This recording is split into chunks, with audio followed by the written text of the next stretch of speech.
क्या बीजेपी के पास है सिर्फ 10 दिन का अल्टीमेटम? सीजेपी का एक बड़ा आंदोलन अब होने वाला है और सीधे तौर पर मोदी और योगी की उल्टी गिनती शुरू होने वाली है। इस तरह की बातें भी चल रही हैं। नमस्कार, आप देख रहे हैं न्यूज गंगा और मैं हूं आपके साथ निशा भारद्वाज।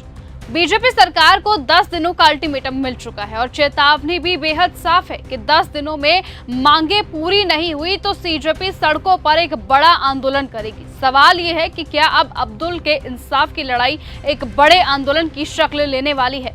पश्चिम बंगाल में सीजेपी के पदाधिकारी आशुतोष रांका अब्दुल और उसके परिवार से मिलने पहुंचे। सीजेपी का कहना है कि अब्दुल के पिता के साथ मारपीट हुई, उनकी जान चली गई और अब्दुल अपने लिए मुआवजा तक नहीं मांग पाया।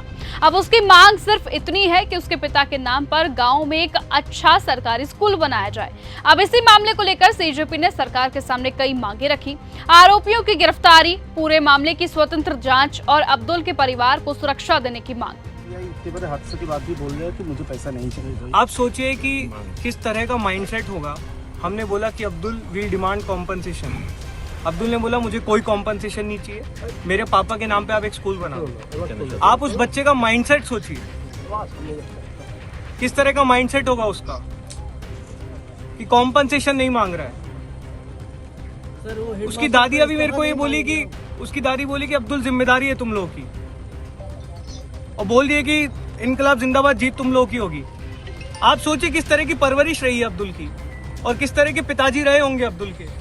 साथ ही साथ साफ कहा गया कि सरकार को सिर्फ 10 दिनों का वक्त दिया गया है, वरना सीजेपी का एक बड़ा आंदोलन होने वाला है। लेकिन कहानी सिर्फ बंगाल तक सीमित नहीं है। दरअसल उत्तर प्रदेश की राजधानी लखनऊ में भी छोटी छोटी छात्राएं बारिश के बीच सड़कों पर उतरती हुई नजर आई थी, जिन्होंने स्कूल में शिक्षकों की कमी की वजह से इस तरह का बड़ा आंदोलन किया था, सरकार से जवाब मांगा था। यानी कि एक तरफ बंगाल में सीजेपी ने सरकार को 10 दिनों का अल्टीमेटम दे दिया है, साफ तौर पर कह दिया है कि अगर उनकी मांगे नहीं मानी गई तो एक बड़ा आंदोलन होगा। जिसके बाद लगातार इस तरह के सवाल उठाए जा रहे हैं कि क्या एक बार फिर से बंगाल में सरकार गिर जाएगी? क्या ममता बनर्जी इस आंदोलन का सपोर्ट करेंगी? क्या ममता बनर्जी भी सीधे तौर पर अब्दुल के पिता को इंसाफ दिलवाने के लिए सीजेपी के साथ आएंगी? तो वहीं दूसरी तरफ लखनऊ में बच्चे भी अपनी समस्याओं को लेकर सड़कों पर हैं। ये तस्वीरें सरकार के सामने एक बड़ा सवाल खड़ा कर रही हैं कि क्या इन आवाजों को दबाया जाएगा या फिर इनकी समस्याओं का समाधान होगा? क्या कुछ रांका ने कहा था, आप वो सुनिए।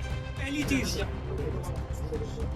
एफआईआर में अभी भी लगभग 10 के आसपास अनआइडेंटिफाइड गुंडे हैं, जिनका किसी भी प्रकार की डिटेल पुलिस द्वारा ली नहीं गई है और वो पूरी तरह से गायब है।